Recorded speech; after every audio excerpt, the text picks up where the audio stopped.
Bismillahirrahmanirrahim. Alhamdulillahi Rabbil Alamin. Wassalatu wassalamu ala ashrafil anbiya'i wal mursalin. Ala nabiyyina Muhammad wa ala alihi wa sahbihi ajma'in. Wa ba'd, assalamualaikum warahmatullahi wabarakatuh.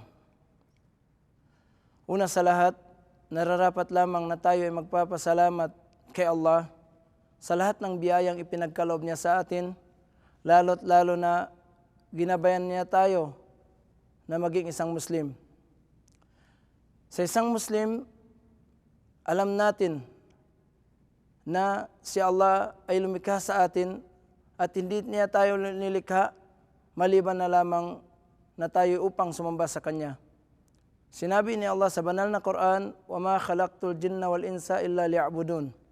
At hindi ko nilikha ang mga tao at ang mga engkanto maliban na lamang na sila ay sumamba sa akin. Yun ang pinakamalapit na kahulugan. Dahil dito, pinapaalalahanan tayo ni Propeta Muhammad sallallahu alaihi wasallam, ulat mula kay Abu Dharr at saka ni Mu'adh ibn Jabal. Sinabi ni Propeta Muhammad sallallahu alaihi wasallam, ittaqillaha haythuma kunt wa atbi'is sayyi'atal hasanah tamhuha wa khaliqin nas bi khuluqin hasan. Sa pinakamalapit na kahulugan, sinabi ni Propeta Muhammad sallallahu alaihi wasallam, katakutan mo si Allah saan ka man naroroon. Wa atbi'is sayyi'atal hasana, at dugtungan mo o di kaya sundan mo ang mga pagkakamali ng kabutihan, tamhuha, upang mabura ito. Wa khaliqin nas bi khuluqin hasan, at makikitungo ka sa mga tao ng pinakamainam na pag-uugali.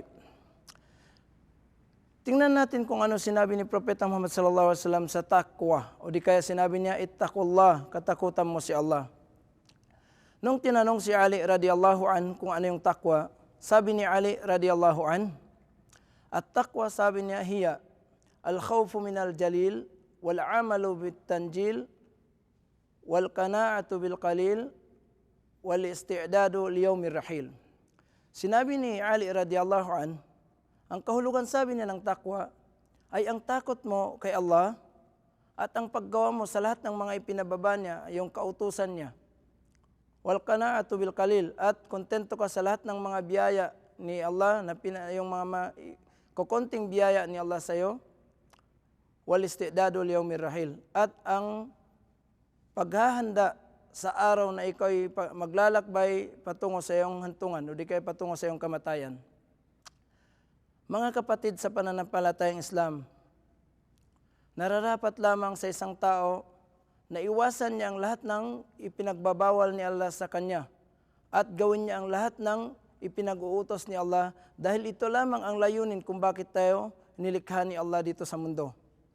Dahil dito, mga kapatid ko sa pananampalatayang Islam, dapat nating samantalahin ang pagkakataon na habang tayo nandito pa sa mundo, gawin natin ang lahat ng makakaya natin na sundin ang lahat ng pinag-utos, lalo't lalo na ang pagdarasal ng 5 beses. Huwag nating ito'y pagpaliban at layuan ang lahat ng mga ipinagbabawal ni Allah, dahil kung gusto natin maging maligaya sa ating buhay dito sa mundo at lalo't lalo na sa kabilang buhay, nararapat lamang na ipakita natin kay Allah na tayo ay kabilang sa mga sinasabi niyang mga muttaqun, silang mga natatakot sa Kanya at umiiwas na magkasala sa Kanya.